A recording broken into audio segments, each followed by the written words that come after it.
تاریخ شناسان سوخت میگویند در زمان شوروی با آموزش و حفظ قلعه ها در ناحیه اشتی هممرز ازبکستان اهمیت جدی داده میشد، ولی بعد فروپاشی آن تحقیقات ارکئولوژها در نیمه راه مانده و این موضع های تاریخی تا رفت به خرابزار تبدیل می‌یابند.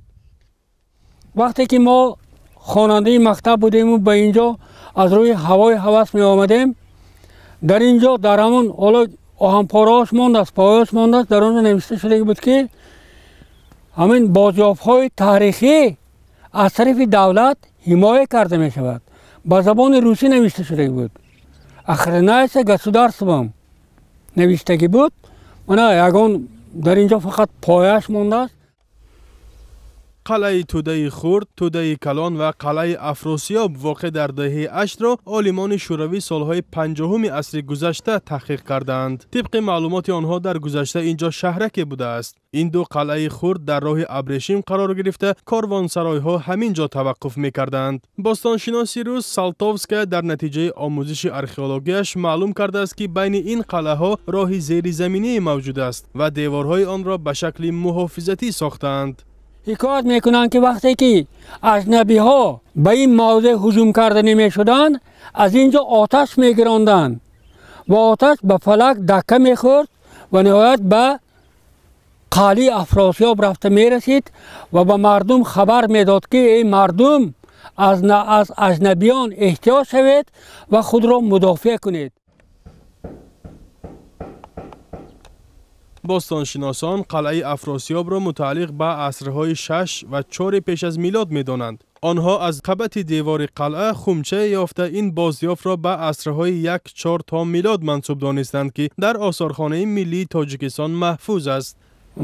تحقیقگری چینی به اینجا آمد، یک همسایه قلعه، همین قلعه با ما یک طبقه سفالین را پیشنهاد کرد و آن چنان نفیس بود که در پسش با خط میخی نشانه گذاری کرده شده بود. پس معلوم می شود که این قلعه تاریخی نکم از 5000 ساله دارد. اگر از روی نقطه نظری پهشوی خط اگر ما به حساب گیریم، همین چیز به همین چیز دلالت میکند.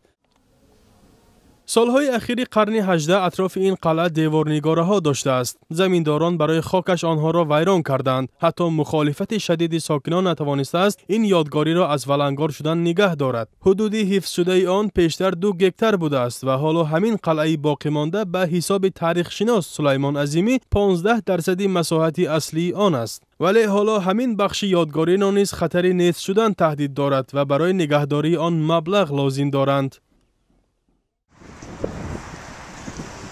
مسئولان فرهنگی سوخت میگویند هرچند برنامه مکمل دولتی برای سالهای 2012-2020 درباره حفظ میراث تاریخی و فرهنگی به تصویب رسیده است، ولی تا حال مبلغ گذاری نگردیدند. خوب میشد که از جانب حکومت جمهوری تاجیکستان با مبلغ گذاری حکومت جمهوری تاجیکستان، وزارت فرهنگ جمهوری تاجیکستان همین یادگاری های نیاگان ما برقرار کرده میشدند، از نو احیا میگشتند. مقامات تاجیکستان میگوید در حاشیه برنامه حفظ یادگاری های تاریخی و فرهنگی 25 قلعه، 7 مقبره، 5 مدرسه، 30 مسجد تاریخی، 30 معبد قبل از اسلامی باید ترمیم و بازسازی شوند. بر طبق این برنامه نه همه وقت مبلغ های ضروری جدا می شوند. از 14 میلیون و 35 هزار سامانی که باید سالهای 2013-2015 صرف می شدند، 3 میلیون و 984 هزار سامان جدا شده است و خلاص که 28% مبلغ اساسی را تشکیل می دهد. در سوخت بیش از 750 یادگاری های تاریخی و فرهنگی به قید گرفته شدند. از جمله در ناحیه اشت حدود 40 یادگاری های تاریخی موجود است که مدفن و مزارها، تپه و قلعه ها و تخت سنگ های بیش از 1000 ساله را در بر میگیرد. قسمی از آنها باید تعمیر و نگاه و بین شوند. در سال 2015 نزدیک 235 هزار سیاحان از سوخت دیدن کردند که اکثر آنها نسبت به موضع‌های اکولوژی به جای‌های تاریخی و قدیمی نیز افضلیت می‌دهند.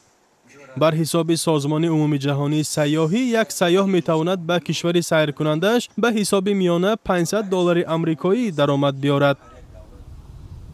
مسئولان ساحه سیاحی و تاریخ شناسان میگویند در زیر این خاکتوده‌های قلعه افراسیاب اشیاءهای نادر ارکئولوژی وجود دارند که باید حمایت و کشف شوند. کشفیات جدید قرب یادگاری را می‌افزاید و هر قدر این بازیافت‌ها زیاد و مکان‌ها آراسته و با نظام باشند، همان قدر شمار کسانی که می‌خواهند آنها را ببینند می‌افزاید.